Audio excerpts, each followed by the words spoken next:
ഇന്നത്തെ റെസിപ്പി ഒരു മുട്ടക്കറിയാണ്. ഞാൻ ഇതിന് മുമ്പും 2 മുട്ടക്കറി ചെയ്തിട്ടുണ്ട്. ഒരു കണ്ണൂർ സ്റ്റൈൽ മുട്ടക്കറിയും മുട്ട റോസ്റ്റും. ആ 2 കറിയിൽ നിന്നും വ്യത്യസ്തമായിട്ടുള്ളൊരു കറിയാണിത്. ചപ്പാത്തിയുടെ കൂടെ കഴിക്കാൻ പറ്റിയ നല്ല കറിയാണ്. തേങ്ങയില അരച്ച് ചേർത്തിട്ടുള്ളൊരു കറിയാണ്. അപ്പോൾ നമുക്കിതെങ്ങനെയാണ് തയ്യാറാക്കുന്നത് എന്ന് നോക്കാം.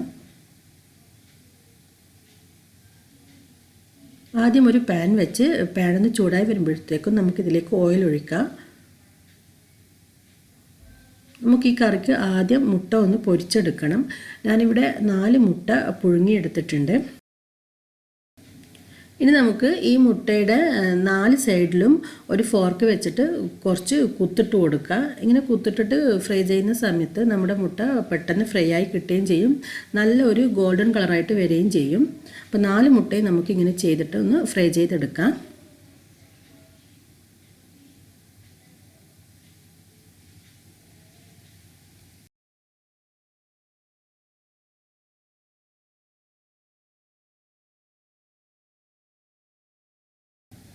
അപ്പോൾ 4 മുട്ടയും ഞാനിവിടെ ഫ്രൈ ചെയ്തെടുത്തിട്ടുണ്ട്.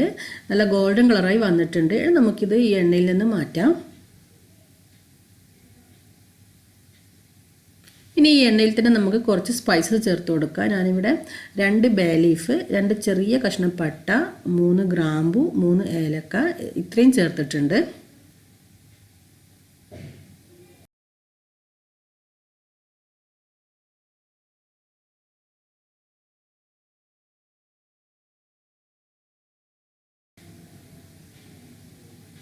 ഇതിലേക്ക് ഒരു സവാള ചെറുതായി അരിഞ്ഞത് ചേർക്കാം. 3 പച്ചമുളക് ചെറുതായി അരിഞ്ഞത്, 1 ടീസ്പൂൺ ഇഞ്ചിയും 1 ടീസ്പൂൺ വെളുത്തുള്ളിയും ചെറുതായി അരിഞ്ഞത് ചേർത്ത് കൊടുക്കുക. നിങ്ങളുടെ അടുത്ത് ഇഞ്ചി വെളുത്തുള്ളി പേസ്റ്റ് ഉണ്ടെങ്കിൽ അത് 1 ടേബിൾ സ്പൂൺ ചേർത്ത് കൊടുത്താൽ മതി. ഇതിലേക്ക് നമുക്ക് മസാലകൾ ചേർക്കാം. ഞാനിവിടെ 1/2 ടീസ്പൂൺ മഞ്ഞൾപ്പൊടി,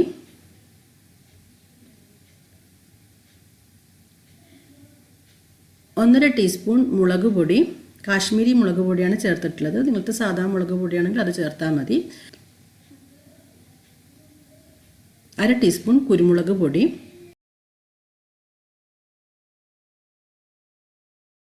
ഇത്രയും ചേർത്ത് ഒന്ന് വഴറ്റിയതിന് ശേഷം നമുക്കിതിലേക്ക് തക്കാളി ചേർത്ത് കൊടുക്കാം. ഒരു തക്കാളി മിക്സിയിലിട്ട് നന്നായി അടിച്ചെടുത്തതാണ് ഇതിലേക്ക് ചേർക്കേണ്ടത്.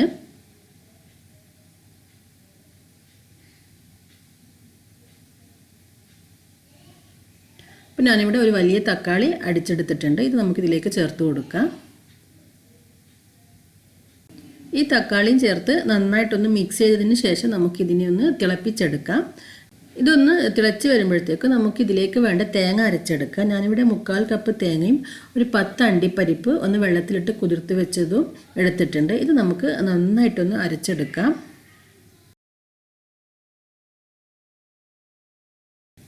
അപ്പോൾ ഞാനിവിടെ തേങ്ങയും അണ്ടിപ്പരിപ്പും നല്ല സ്മൂത്ത് പേസ്റ്റ് ആക്കിയിട്ട് അരച്ചെടുത്തിട്ടുണ്ട്. ഈ അരപ്പ് നമുക്കിതിലേക്ക് ഒഴിച്ചു കൊടുക്കാം. ഈ അരപ്പ് ചേർത്തിട്ട് നന്നായിട്ടൊന്ന് മിക്സ് ചെയ്ത് ഇതിനെ ഒന്ന് തിളപ്പിച്ചെടുക്കണം. ഇതിപ്പോൾ നല്ല തിക്ക് ഗ്രേവിയാണ്. നിങ്ങൾക്ക് കുറച്ചുകൂടി ഗ്രേവി ആയിട്ട് വേണമെന്നുണ്ടെങ്കിൽ കുറച്ച് വെള്ളം ഒഴിച്ചു കൊടുത്താൽ മതി.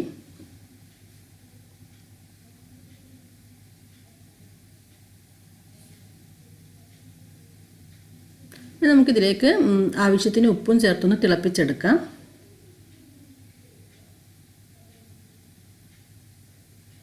ഇപ്പോൾ ഈ ഒരു ഗ്രേവി ഒന്ന് തിളച്ച് വരുമ്പോൾ നമ്മൾ നേരത്തെ ഫ്രൈ ചെയ്ത് വെച്ച മുട്ട ചേർത്ത് അടച്ച് വെച്ച് വീണ്ടും ഒന്ന് തിളപ്പിക്കാം.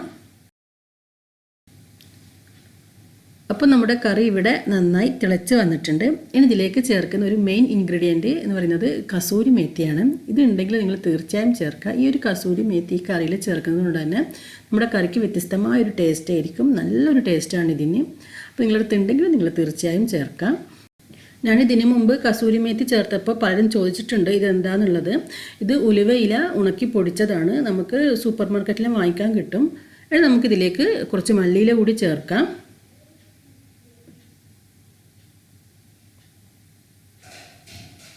അപ്പോൾ നമ്മുടെ മുട്ടക്കറി ഇവിടെ റെഡി ആയിട്ടുണ്ട്. കുറച്ച് തിക്കാണ്. നിങ്ങൾക്ക് കുറച്ച് ഗ്രേവി വേണമെന്നുണ്ടെങ്കിൽ ചൂടുവെള്ളം ഒഴിച്ചു കൊടുക്കുക. അല്ലെങ്കിൽ അരപ്പിൻ്റെ കൂടെ തന്നെ കുറച്ച് വെള്ളം ഒഴിച്ചിട്ട് കുറച്ചൊന്ന് ലൂസാക്കിയാൽ മതി. ഇപ്പോൾ ചപ്പാത്തിക്കെല്ലാം കഴിക്കാൻ പറ്റിയ കറിയാണ്. അപ്പോൾ നിങ്ങളെല്ലാവരും ഈ കറി ഒരു തവണ ട്രൈ ചെയ്ത് നോക്കിയിട്ട് ഫീഡ്ബാക്ക് അറിയിക്കുക. ഈ ഒരു വീഡിയോ നിങ്ങൾക്ക് ഇഷ്ടമായെങ്കിൽ ലൈക്ക് ചെയ്യാനും ഷെയർ ചെയ്യാനും മറക്കരുത്. അതുപോലെ എൻ്റെ ചാനൽ സബ്സ്ക്രൈബ് ചെയ്തിട്ടില്ലെങ്കിൽ സബ്സ്ക്രൈബ് ചെയ്യാനും മറക്കരുത്.